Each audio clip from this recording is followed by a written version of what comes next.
Salut à tous les voleurs, épisode numéro 29 de Cool Kicks. Aujourd'hui au programme de la Harden et de la Paul George. Let's go! On va commencer par présenter la Paul George 2. Alors, est-ce que tu peux nous présenter les nouveautés de ce modèle? Alors, la grosse nouveauté maintenant sur ce modèle de Paul George, hein, la deuxième version du pro modèle de l'ailier du Thunder d'Oklahoma City. Alors, c'est le design hein, qui a vraiment énormément changé. On n'a plus de swoosh très classique, très épuré sur le côté. Le design a vraiment énormément changé, mais techniquement, la chaussure reste relativement la même, surtout en termes d'amorti. On retrouve vraiment un amorti zoomer à l'avant, vraiment focalisé à l'avant, et une mousse absorbante de choc derrière. Donc vraiment un modèle super abordable en prix, et puis surtout hyper technique, quoi. D'un point de vue technique, c'est top. Alors après, au niveau esthétique, c'est vrai que ça a beaucoup changé par rapport au premier modèle. Le swoosh est plus petit, il prend moins de place, on va dire, qu'au début. Comme tu disais, il y a plus le scratch. Alors ce que je trouve vraiment intéressant, par contre, c'est les nouveaux coloris, les combos de couleurs, qui sont vraiment super sympas, quoi. C'est vrai que là, au niveau des trois premières couleurs qu'on a reçues, alors il y a la grande classique, hein, c'est le coloris OKC appelé Home Craze.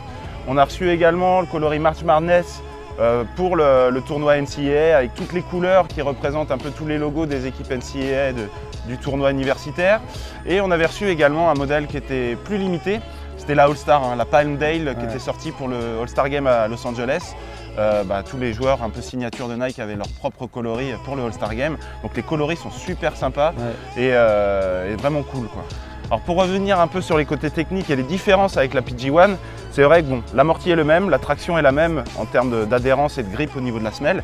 Par contre, la chaussure est plus fine, donc un peu moins, on pourrait penser un peu moins stable par rapport à la PG1, mais du coup, la tige est plus haute et avec un chausson en néoprène qui fait que le pied est hyper maintenu dans la chaussure et ça, c'est super cool.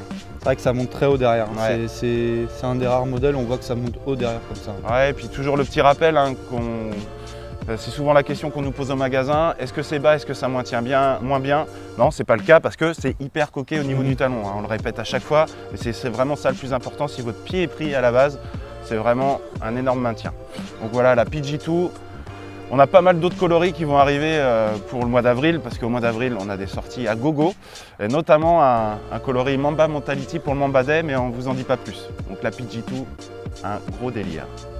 Deuxième modèle de cet épisode, donc c'est la Harden Volume 2. Donc c'est pas la Harden 2, c'est la Harden Volume 2. Volume 2, comme s'il sortait des mixtapes. Ouais, c'est ça. Et en mode rap US, on sort un gros track, un gros album. Donc la Volume 2 pour la nouvelle Harden. Alors on sait qu'Harden c'est l'égérie Adidas basketball avec Damian Lillard, mais surtout Harden. Hein, je crois que cette année c'est la grosse réussite pour lui. Bah là il cook beaucoup là. Il cook pas mal, ouais. Il en fait des plats là. Il est chaud bouillant. Donc son nouveau pro modèle, la Harden Volume 2. Bon, design complètement différent à la star de la PG2 de chez Nike. Si on compare la Harden Volume 1 et donc le nouveau modèle, la Volume 2, le lien au niveau esthétique est très différent. Il y a un risque qui a été pris par Adidas et par James Harden au niveau de l'esthétique. Je trouve ça plutôt réussi, je sais pas ce que toi t'en penses. C'est vrai qu'à l'instar de toutes les grosses superstars NBA qui ont une signature shoe, les joueurs imposent un design un peu à la marque, c'est pas la marque qui décide de tout.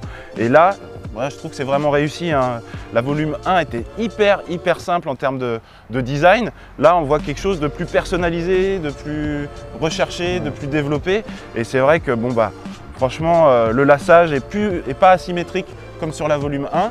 On revient à un lassage normal, mais avec des renforts sur les côtés, un matériau un peu mèche, un peu plastique sur le côté également. Donc en termes de maintien, le modèle est vraiment excellent. C'est pareil que sur la PG. La chaussure est moins basse, mais par contre on retrouve aussi un chausson un peu seconde peau pour maintenir le pied. Alors ce qui fait qu'en termes de design et aussi au niveau technique, c'est un gros changement, mais c'est super excellent. En termes de traction et en termes de grip, on est sur la même chose que sur la Volume 1, pas de changement, on ne change pas une équipe qui gagne, donc vraiment excellent. C'était la California Dreaming. Alors California Dreaming, pourquoi? Parce que c'était le All-Star Game au mois de février et que c'était le modèle sorti pour le All-Star Game par Adidas pour James Harden. On retrouve aussi le coloris Traffic Jam, plus simple, black, et toujours des petites touches un petit peu sauvages sur ce modèle. Et puis un coloris un peu plus classique, hein, qui se rapproche un peu plus de coloris Rockets, la Ignite. Donc techniquement un modèle avec un amorti assez sensationnel, un design qui change. Pour un MVP, je peux dire que c'est plutôt pas mal. Cool Kicks numéro 29, c'est terminé. Damien, pour le mois prochain, il y a pas mal de trucs qui vont arriver.